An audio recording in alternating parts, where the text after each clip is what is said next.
Famille, je vous présente une masterclass, la connaissance de la cause panafricaine. Asseyez-vous et écoutez. Je suis l'un des rares Africains qui peut se prévaloir de connaître l'Afrique comme sa poche.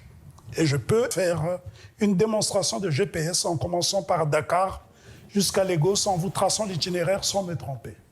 On peut commencer? Merci. Le panafricanisme n'est pas né, n'est pas mort et ne renaît pas de ses cendres. Ce sont plutôt les gens qui découvrent le panafricanisme parce que nous sommes à l'ère des réseaux sociaux. Donc, il y a une sorte de vulgarisation de l'information qui a été longtemps étouffée. On ne peut pas parler de renaissance africaine et de l'excellence noire sans parler de panafricanisme. Parce que le panafricanisme, c'est la première expression de l'excellence nègre depuis que l'Afrique a perdu l'initiative historique. Le panafricanisme est le seul courant idéologique qui a été pratiqué avant d'être conceptualisé. La première manifestation du panafricanisme, c'est le début du XVIIe siècle au Brésil, avec la création du Quilombo de Palmarès. C'est le premier État noir indépendant créé par des Africains qui ont été chosifiés. Ce qu'on appelle un Quilombo. Le Quilombo existe encore dans les 3 Congos. Angola, RDC, Congo-Brazzaville. Donc c'est une congrégation des Africains venus de différentes régions du continent à qui on a dénié leur statut d'être humain. C'est-à-dire qu'on leur a dépouillé de ce qui est essentiel, la qualité humaine. Et ces gens vont se réinventer face à une grande adversité en créant un État, une langue et des institutions. Qui est à l'origine de cette renaissance, ce début de renaissance? C'est Nganga Zumba, qui était originaire d'Angola, donc faisant partie du royaume Congo, qui va rassembler ses frères de race autour d'une spiritualité qu'on appelle le Kingunza. Mais parmi ces Africains, tous n'ont pas les mêmes origines. On a des Yoruba, on a des Congo, on a des Mandingues, on a des Bamileke, on a des Bassa, on a des Zoulous. Et ils ont réussi à créer un État qui a duré quasiment un siècle, qui sera détruit en 1895 avec la mort d'une figure emblématique dont on ne parle pas assez souvent. C'est Zumbi des Palmarès. Il y a eu des femmes, des hommes qui se sont battus. Voilà les prémices du panafricanisme, mais là encore, le panafricanisme n'a pas de nom.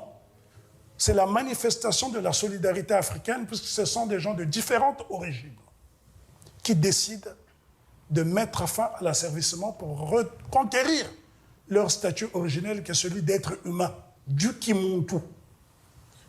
Puis, un siècle plus tard, rebelote à Saint-Domingue.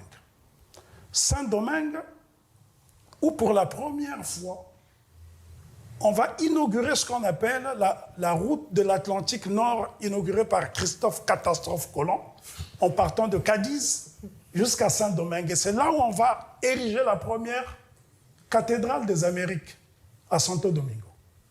Les Africains qui sont sur place sont non seulement esclavagés, mais dépouillés encore une fois de leur spiritualité, de leur culte, des ancestraux, de leur nom, etc. Et un jour, dans la nuit du 13 au 14 août 1791, ils vont se rassembler dans une ville qui a son homonyme au Cameroun qu'on appelle Limbé, là-bas, mais dont le nom est Limbé, ville du littoral camerounais. Et c'est dans l'habitation, le Normand de Mézy, que va se tenir dans la nuit du 13 au 14 août 1791, ce qu'on appelle la cérémonie du Bois Caïmo. Mais on ne peut pas réduire cela à une cérémonie. Encore une fois, on donne une vision folklorique des choses. La vérité, c'est que c'est un pré-congrès panafricain parce qu'il a fallu au moins 5 ans pour parvenir à ce résultat. Qui est à l'origine de ce résultat? C'est une femme du nom de Cécile Fatima, qui est née Cécile Atimane, et qui va officier la cérémonie. Un manchot qui a perdu sa main dans un moulin du nom de Deutsche Bookman, qui est originaire de la Jamaïque. Donc, vous avez des gens originaires de différentes régions d'Afrique qui se retrouvent dans une habitation donc c'est une plantation d'esclaves, et qui, nuitamment, pendant que le maître dort, décide de parler de liberté.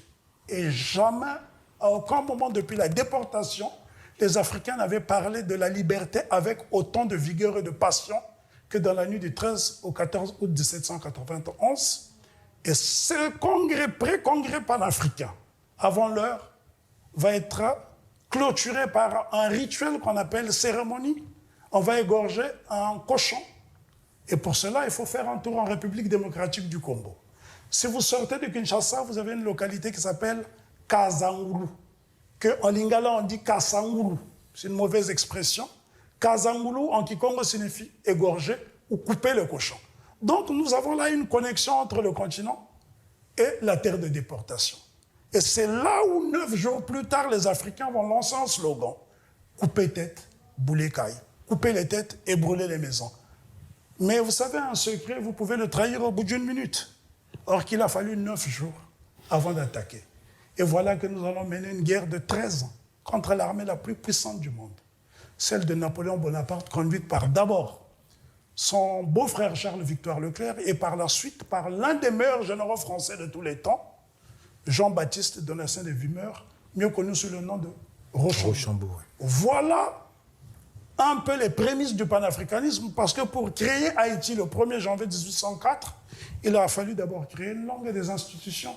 N'oubliez pas que Haïti avait déjà un drapeau avant que l'indépendance, donc parce que ces Africains étaient sûrs de leur victoire.